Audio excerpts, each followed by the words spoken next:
For example, Kerrigan, I've never played with him, but I heard this that And I'm going to start asking about team responsibilities. From your point of view, what are the responsibilities from the IGL in-game and out-game that is different from other players and the coach? I know that you have been an IGL part of your career, so feel free to say from the IGL perspective and the player perspective. this is quite a deep topic already, but I think we can start saying that IGL is definitely someone who is the leader, not only on the server, but also off the server. He needs to give out commands and pretty much others need to respect it. And this is the key word. In-game leader should have a respect out of everyone on the server in order to say whatever they're about to do. For example, Kerrigan, I've never played with him, but I heard this, that he's the type of guy that he's going to say, don't ever question my calls. Just do them and then we will talk about it after the game or whatever. But in the heat of the moment, you never question IGL's calls. And this is, if you have a teammates that will never question you, this is such a great basis, foundation to build a team upon. But in general, I think IGL is responsible for obviously tactical depth of the CS being played by the team. And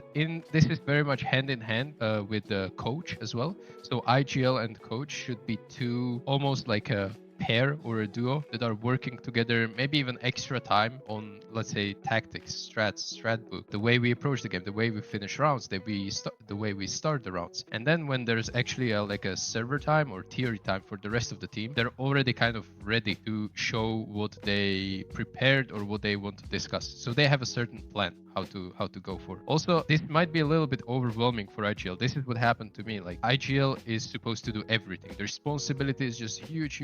And then the players in the team, they are supposed to just play and perform and do their best. I don't agree with this necessarily. I think IGL, it would be great if he can delegate some of the responsibilities on the rest of the team. I will give you an example. For example, in Gamer Legion, they do this. Ash is great coach in Gamer Legion, but I know that he dislikes doing pistol rounds, for example. He doesn't really like creating them or anti-strat them. So he told to the player, let's say, I don't know who it is, but let's say it's Snacks, okay? No, Snacks is bad example. He's IGL. So let's say Isaac. Isaac, you are going to take care of pistol rounds from now on. For every single practice, we need to have a pistol round that we want to practice and we want to generally prepare for the upcoming tournament. And then in those tournaments, you get to decide which pistol round are we going to play in the specific round. So this offloads Snacks and Ash from preparing pistol rounds, and this gives Isaac full commitment to, okay, all I need to do before every game is to just focus on this one little round.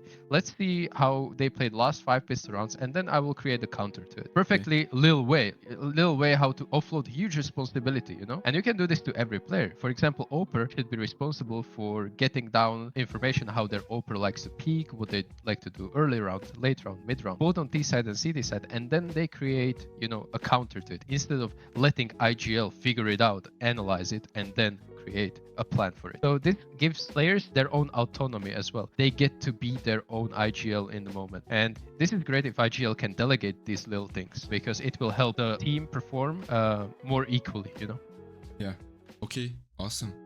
And the Kerrigan thing you said, that's like only in game, right?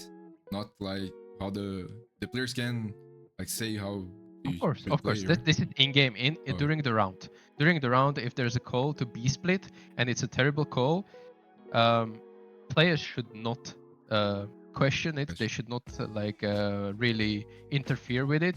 If it fails, it fails. That's fine. We will talk about it in the post, or maybe after the game, or maybe in the recap the day after. But when the call happens from the IGL, there needs to be 100% trust that that is the call that is going to win them the round. It might not be the perfect call, but CS is a beautiful game because you don't need to make perfect calls to win the round. You know. Yeah.